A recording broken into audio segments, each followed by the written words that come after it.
दोस्तों, पश्चिम बंगाल की राजनीति में एक नया भूचाल आ गया है। आप देखिए कि किस तरीके से पश्चिम बंगाल के अंदर कल के दिन चुनाव होने जा रहा है और मतदान होने से पहले ही किस तरीके से चुनाव आयोग ने चुनाव के नियमों में बदलाव किया है। हालांकि वोटिंग के प्रक्रिया में बदलाव नहीं किया गया है, हालांकि कुछ नियमों में बदलाव किया है। जैसे मोटरसाइकिल लोग लेकर के जा नहीं सकते, पीछे दो लोग बैठ नहीं सकते।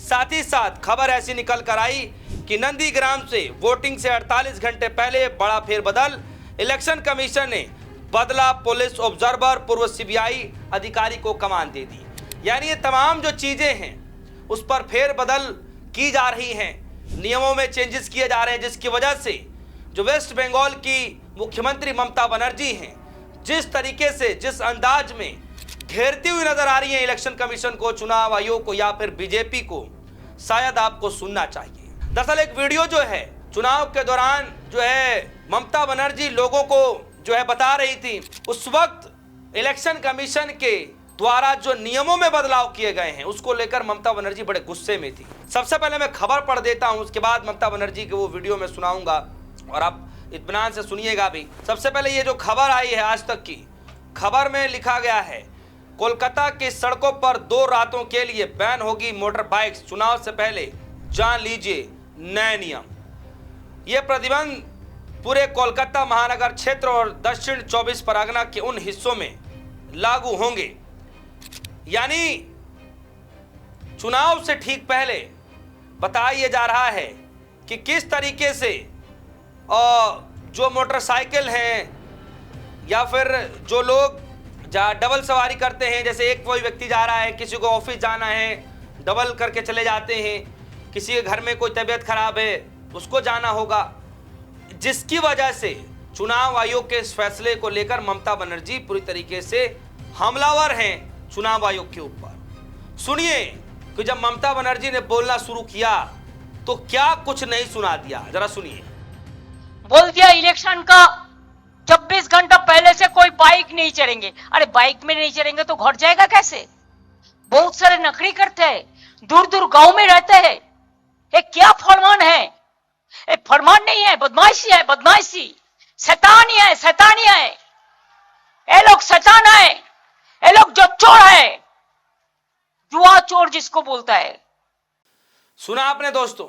और ममता बनर्जी यही नहीं रुक रही हैं।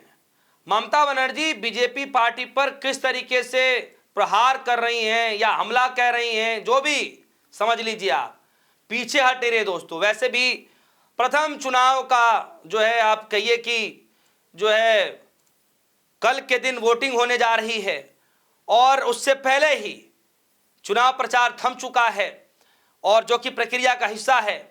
और देखिए कि इस समय में ममता बनर्जी का ये वीडियो वायरल हो रहा है कि किस तरीके से हेमंत सोरेन को लेकर के क्या कुछ किया गया, उसके बाद यही हालात कुछ यहां पर बनते दिखाई दे रहे हैं। सुनिए जरा, देखिए इस वीडियो को, ममता बनर्जी क्या कह रही हैं।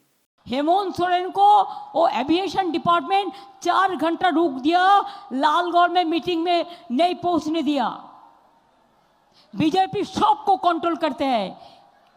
वो तो 3 दिन पहले लोकसभा में हारा ना, फिर 1 साल में जाएगा। इसको विनाश निश्चित है। माइनॉरिटी गवर्नमेंट चल रहा है, बांग्ला को टारगेट किया है ना, हम दिल्ली को टारगेट कर रहा है। इसी के लिए आपको हरा के दिखा दिया, लोकसभा में आपको हरा के दिखा दिया। और आने वाला दिन हम देखने चाहता है कितना जमींदारी आपको चलेगा, कतो जमींदारी अपना चलबे। सुना आपने। अब आज तक इस खबर को देखिए। खबर में लिखा है नंदीग्राम में वोटिंग से 48 घंटे पहले बड़ा फेरबदल, इलेक्शन कमीशन ने बदला पुलिस ऑब्जर्वर, पूर्व सीबीआई अधिकारी को कमान। पश्चिम बंगाल विधानसभा चुनाव में नंदीग्राम निर्वाचन क्षेत्र में मतदान से 2 दिन पहले चुनाव आयोग ने पुलिस ऑब्जर्वर हितेश चौधरी को बदल दिया। उनकी जगह अब ये जिम्मेदारी अखिलेश सिंह को सौंपी गई है। जो दूसरी खबर आई दोस्तों, ये जो दूसरी खबर आई, जिस खबर को लेकर के इतना हंगामा मचा हुआ है, आप सभी के सामने पढ़ देता हूं। ये खबर आई कोलकाता की सड़कों पर 2 रात के लिए बैन होगी मोटर बाइक, चुनाव से पहले जान लीजिए नए नियम। ये प्रतिबंध पूरे कोलकाता महानगर क्षेत्र के दक्षिण 24 परगना के उन हिस्सों में लागू होंगे जो कोलकाता पुलिस के अधिकार क्षेत्र में आते हैं। बंगाल के पहले चरण के तहत 23 अप्रैल जबकि दूसरे चरण के तहत 29 अप्रैल को मतदान होगा।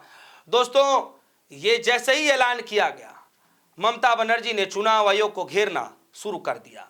आप सभी को पता है किस तरीके से उन्होंने बोलना शुरू किया, क्या कुछ कहा, और ऐसे शब्द कहे जा रहे हैं जो शायद आज तक किसी ने भी चुनाव आयोग को लेकर के नहीं कहा होगा। दोस्तों, इस बार चुनाव आयोग और ममता बनर्जी के बीच ऐसी लड़ाई देखने को मिला, ऐसा विवाद देखने को मिला जो शायद ही इतिहास में कभी इस तरीके से लड़ाई चुनाव आयोग और किसी पार्टी के बीच देखते हुए या देखने को मिले। आप सभी को पता है कि ममता बनर्जी इकलौती ऐसी सीएम है जिन्होंने इलेक्शन कमीशन के खिलाफ, ज्ञानेश कुमार के खिलाफ न सिर्फ सुप्रीम कोर्ट का दरवाजा खटखटाया बल्कि खुद जाकर के सुप्रीम कोर्ट के अंदर जाकर के सीजीआई के सामने दलीलें देती हुई नजर आई। और उन्होंने कहा कि मैंने 1-2 बार नहीं 6-6 बार लेटर लिख चुके, लेकिन इसके बावजूद भी ज्ञानेश कुमार ने इसका जवाब नहीं दिया। और आज देखिए, उस वक्त की लड़ाई फिर इधर पूरे पश्चिम बंगाल में उनके जो चुनाव प्रचार के दौरान जो प्राइवेट कंपनियां होती हैं, आईपैक का जो मैं जिक्र कर रहा हूं, पूरी जिम्मेदारी सौंपी गई। चुनाव के बीचों बीच एन मौके पर आईपैक का दफ्तर बंद करा दिया जाता है। ये सब कुछ कोई छुपी थोड़ी ना बात है कि कोई खबर छुप गई है और लोगों को पता नहीं है। चुनाव के बीचों बीच जो चुनाव संभालने वाली, कोई कैंपेन संभालने वाली कंपनी को ही वहां से बंद कर दिया जाए, हटा कर दिया जाए या वर्क फ्रॉम होम कर दिया जाए क्योंकि ईडी के छापे चल रहे हैं, सब कुछ, तो सोचिए उस पार्टी के लिए कितना भारी नुकसान हो सकता है। लेकिन इसके बावजूद भी ममता बनर्जी डर नहीं रही हैं। उनको पूरा विश्वास है कि इस बार भी वही होगा जो बंगाल की जनता चाहती है। हालांकि इधर आप देखिए कि कल के दिन चुनाव होने जा रहा है और आज के दिन कोलकाता के अंदर गृह मंत्री अमित शाह जी बड़ी एक इंपॉर्टेंट बैठक करते हुए नजर आ रहे हैं। चाहे देश के प्रधानमंत्री मोदी जी हों, लगातार जो है आप देखिए कि बार बार हर दिन, हर 2 दिन में जो है, एक दिन में 2-3 रैलियां, 2 दिन में 1-2 रैलियां, इस तरीके से लगातार पश्चिम बंगाल में होती हुई दिखाई दे रही हैं। जो भी हो, वो तो 4 तारीख को पता चल ही जाएगा कि किसके चुनावी कैंपेन में ज़्यादा दम था, किसकी चुनावी भाषणों में ज़्यादा दम था, जनता ने किसकी बातों पर भरोसा किया, किसके बातों पर एतबार जताया, ये सब कुछ 4 तारीख को पता चल जाएगा। लेकिन इसी बीच ममता बनर्जी का दोस्तों ये जो चुनाव आयोग को घेरते हुए जो ये वीडियो आया दोस्तों, इन दिनों बड़ा वायरल हो रहा है। आपने भी इस वीडियो को सुन लिया। इस वीडियो को सुनने के बाद आपके जहन में, आपके मन में क्या कुछ चल रहा है? क्या सच में ऐसी कोई नेता, ऐसा कोई मुख्यमंत्री आपने भी कभी देखा है जो सीधे चुनाव आयोग से टक्कर लेते हुए नजर आए? दोस्तों, इस खबर को लेकर आपकी क्या राय है? वीडियो कमेंट सेक्शन में जाएगा, अपनी राय जरूर रखिएगा। फिलहाल के लिए इजाजत, देखते रहिए डी न्यूज़। धन्यवाद।